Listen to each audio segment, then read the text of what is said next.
this video we're going to look at various ways of tying a hackle. The hackle tends to be one of the latter items tied onto the fly. In a dry fly it would tend to be the final element. In a wet fly it may be tied in prior to the wing. But two different types of hackle in the most part. For a dry fly we need a cock hackle, such as this one you have in front of me here. Has a pointed feather and the fibres are really quite stiff. They support the fly on the surface of the water. A wet fly hackle is more rounded at the end and the fibres are much softer and much more mobile to give you movement when it's under the water. And finally, we may use a breast feather from a duck, a mallard or a teal, and they're used in tying spider patterns, somewhat entirely different to the standard wet fly and dry fly. So if we take our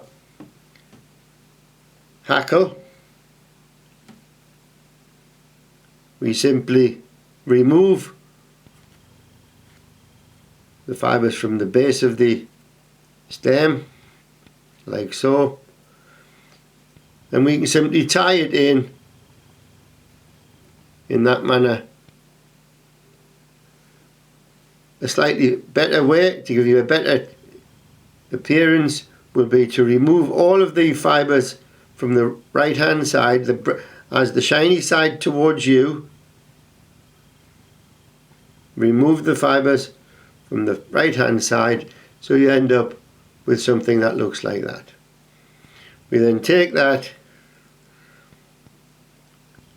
we place that on top of the shank of the hook, like so, tie it in so it's perpendicular to the shank of the hook, tie it in firmly, then take the tying thread towards the eye of the hook, and we can cut off the scrap like so. We can use hackle pliers. They're a fairly simple tool. This is the simplest one about. There are rotary hackle pliers, but these are usually generally the simplest ones to use. And all we need to do is take the hackle and wind it around the shank of the hook like so, and repeat the process, and in each repeat we travel towards the eye of the hook. So there we have our dry fly hackle. Tie it off like so,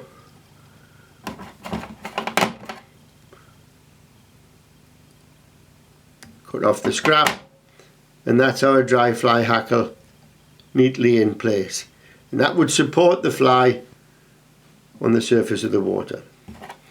So there's our simple dry fly. The wet fly, the hackle tends to be tied in just before the wing. We've still got the body on, and the tails, and the rib, and everything else, but we tend to tie it in prior to the wing going on. Again, we have a bed of silk that we tie our hackle on. Cut off the scrap. And if we take our hackle, again, remove all of the dross, the fluff from the base of the hackle. Remove the right hand side.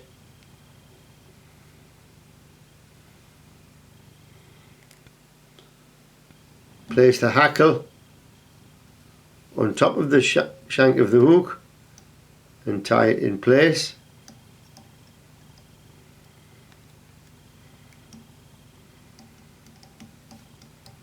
Simply hold that in place until it's firmly tied down, and take your windings towards the eye of the hook snip off. Take your hackle pliers, grip the end of the hackle, go around the shank of the hook like so.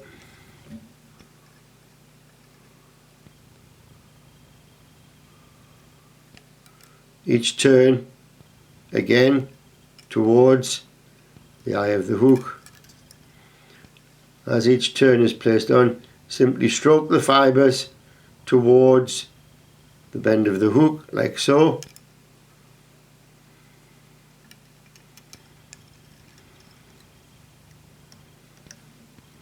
Tie the hackle off.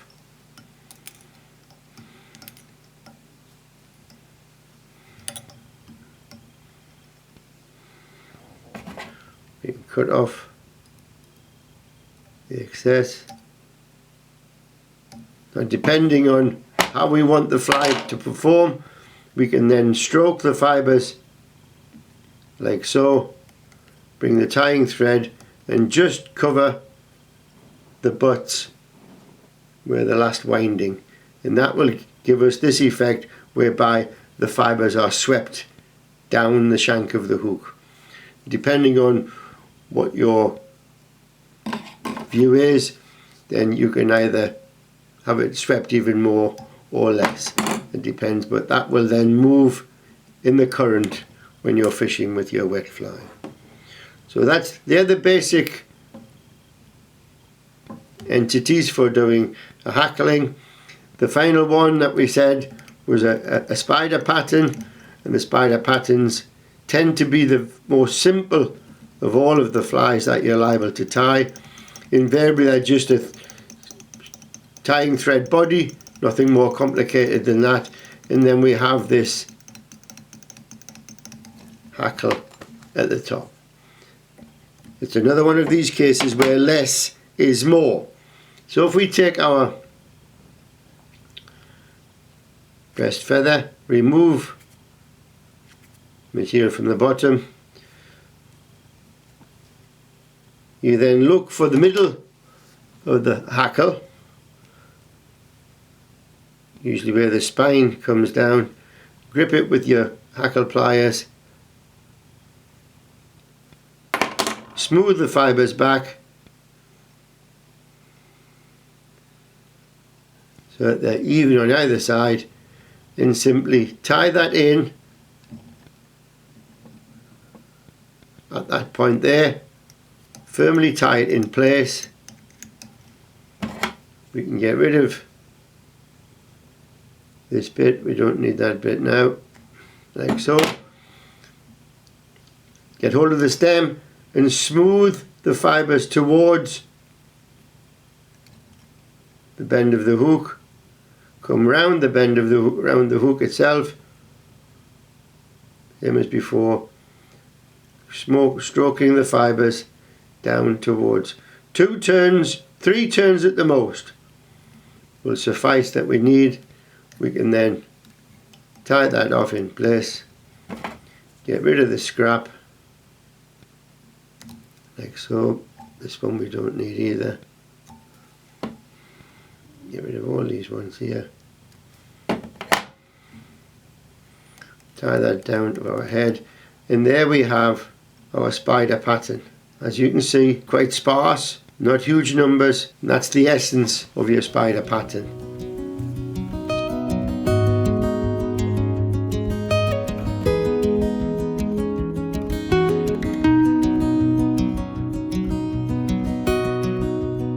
There are other types of hackling techniques used for different styles and different purposes.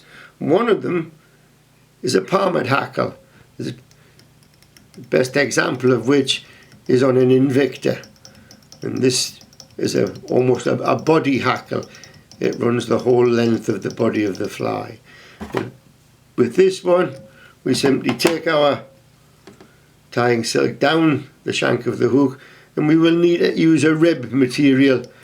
This would be part of the tying of the fly when we were tying the body in. So we tie a rib in, we won't bother with the body in this instance because we are mostly concerned about the hackle itself. We then run the tying silk back up here, and we take our hackle,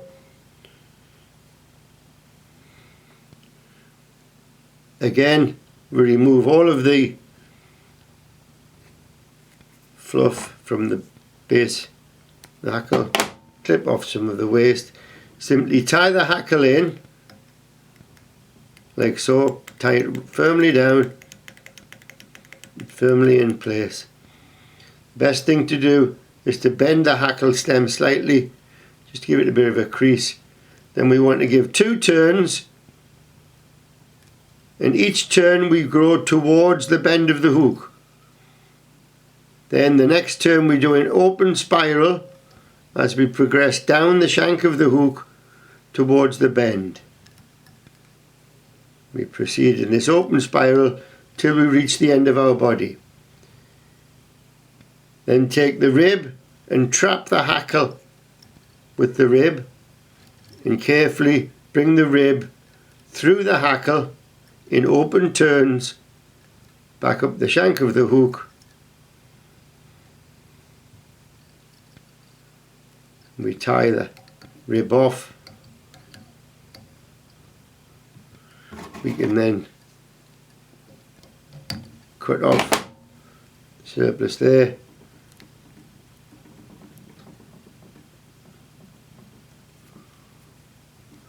Worry off the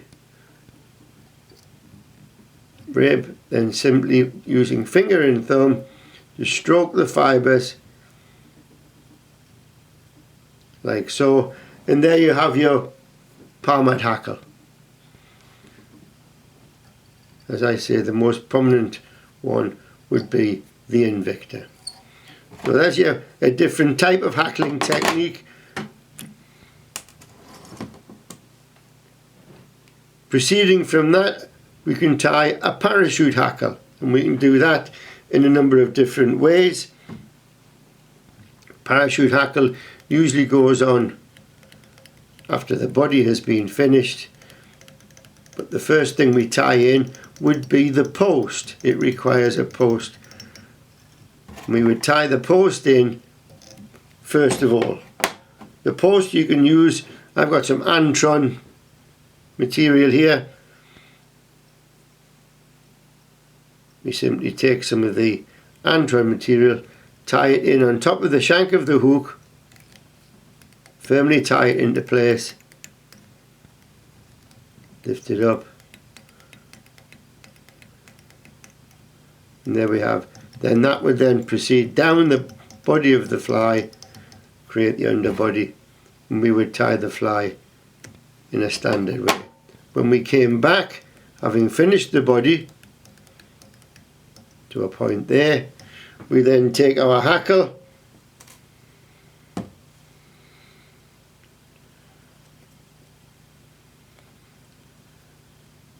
tie our hackle in place like so, strip one side of the hackle again, makes it a neater proposition.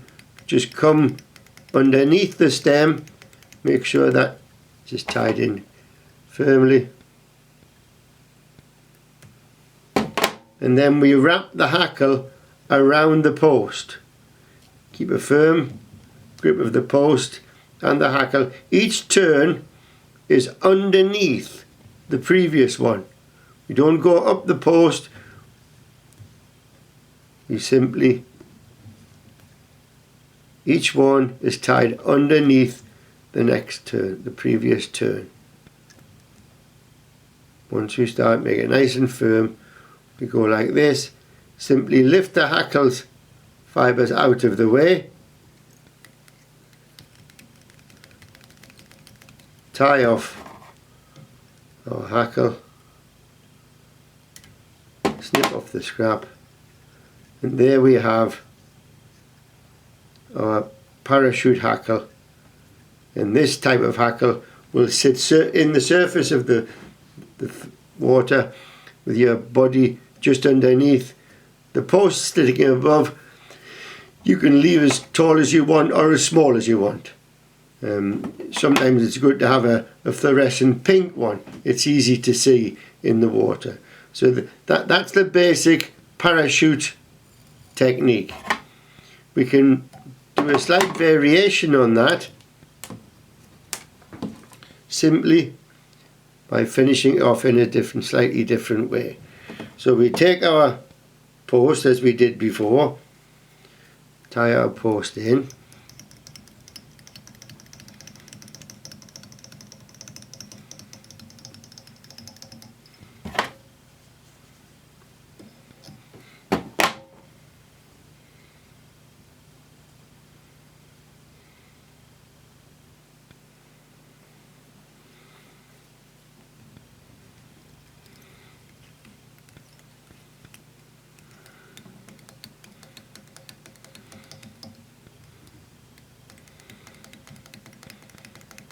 come underneath the post, make sure that it stands upright.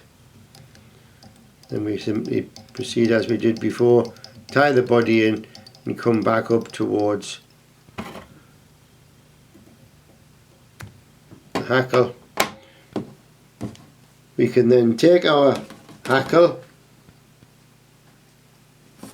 similar vein as we had before, remove the scrap from the bottom of the fibres, the last down there, they can be removed. Clip the stem off. We take off the right hand side again. This makes for a neater finish.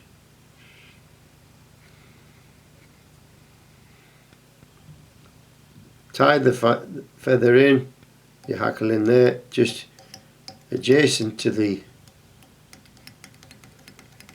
post.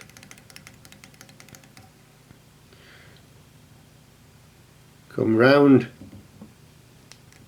the post as before. 1, 2, 3, 4, and the next turn, as we come round, bring it underneath the tying thread, like so.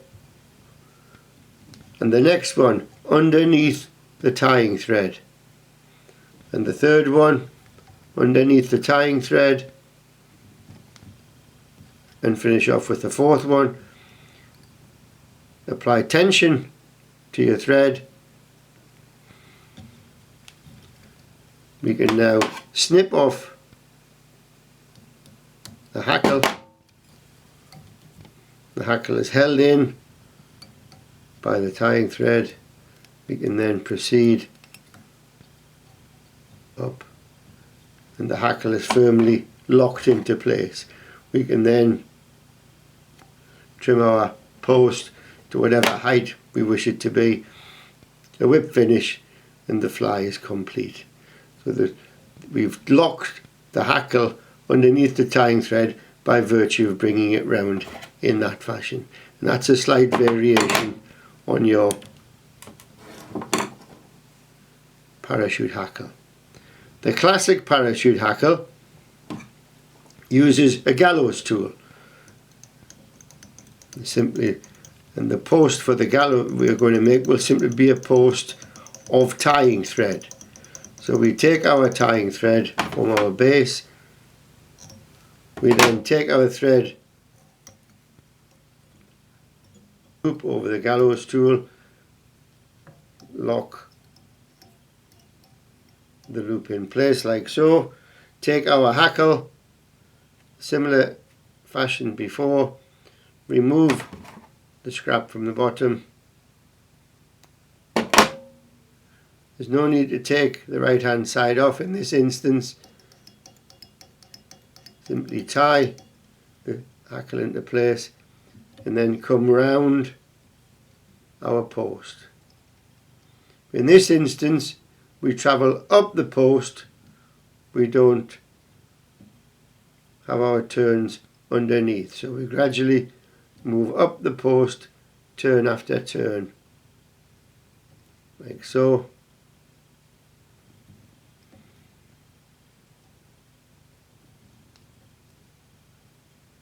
We then come back down through the turns we've had already, back to the base like so, and then we can tie off the hackle as such into place. There we are. Then we gently smooth the fibres towards the bend of the hook, like so. Remove the loop, bring the loop over the top, tie off the loop, and there we have our finished paraloop fly. A slight variation on the standard parachute hackle. We cut the scrap off there.